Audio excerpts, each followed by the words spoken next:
Hello everyone, welcome back to the channel. So in previous video we have done Chaucerian stanza और जिसको हम लोग rhyme royal भी कहते हैं, ठीक है। तो हमने उसको डिटेल से पढ़ा।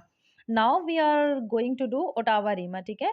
अगर हम एग्जाम दे रहे हैं इंग्लिश लिटरेचर से रिलेटेड तो उसके पॉइंट ऑफ व्यू से ये जो है हमारा काफ़ी इंपॉर्टेंट टॉपिक होता है और ये छोटे छोटे टॉपिक्स होते हैं जिनके ऊपर से क्वेश्चन अक्सर बनते ही बनते हैं।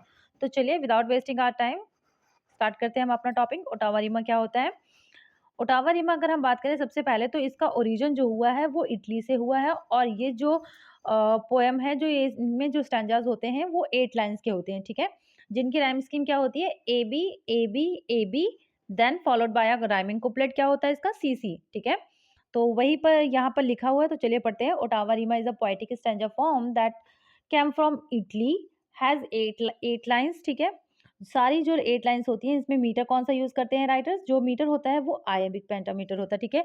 राइम स्कीम इसकी होती है ए बी, ठीक है। और ये लास्ट में क्या होता है? सी सी होता है। 3 अल्टरनेटिंग राइम्स फॉलोड बाय अ कुपलेट, ठीक है। ये जो हमने लिखा है वही सेंटेंस फॉर्म में लिख दिया है। Then this form is first was used by, ठीक है, किसके द्वारा यूज किया गया था? गियोवैनी बोकाशियो, ठीक है। In long epic poems like, ठीक है, लॉन्ग एपिक पोएम जो होती थी उनमें जो है गियोवैनी के द्वारा जो है यूज करी गई थी। और ये क्या थे? ये इटालियन ही थे, ठीक है। इन्होंने इटालियन पोइट्री ही लिखी थी, ठीक है। देन इनका जो वर्क था उसमें इन्होंने यूज किया था टैसिडे फिलोस्ट्रेटो, ठीक है। 2 वर्क थे, टैसिडिए एंड फिलोस्ट्रेटो। लेटर इट वाज, वैसे ये इतना नहीं पूछा जाता है, बस इतना ही यहाँ तक इम्पोर्टेंट रहता है। उसके बाद later it was used by for both serious and humorous poems. बाद में जो है इसको क्या किया गया? सीरियस और हास्यप्रद यानी कि ह्यूमरस पोएम्स से उनमें भी यूज किया गया, ठीक है। In English ottava rima appeared during the Elizabethan age, ठीक है। तो ये इंग्लिश में कब आया था? एलिजाबेथन एज में आया था, ठीक है। मेनली इन ट्रांसलेशन ऑफ, ठीक है, जो वर्क जो राइटर्स ट्रांसलेट कर रहे थे इटालियन से, तो क्या हो रहा था? तो उसी में जो है mainly in translation of Italian poetry का जो ट्रांसलेशन कर रहे थे तो उन्हीं में जो है हमें ये फीचर जो है देखने को मिल रहा था। कौन सा फीचर? ओटावा रीमा। लेटर जो है Lord Byron made the form famous in English with his humorous poems Beppo and Don Juan, ठीक है। तो उन्होंने अपनी इन 2 पोएम्स में जो है इसका यूज किया था, किसका? ओटावा रीमा का, ठीक है।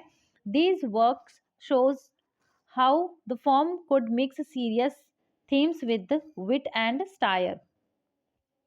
Other poets like W.B. Yeats, Emma Lazarus and Kenneth Koch also used Ottawa Rima in their work, ठीक है।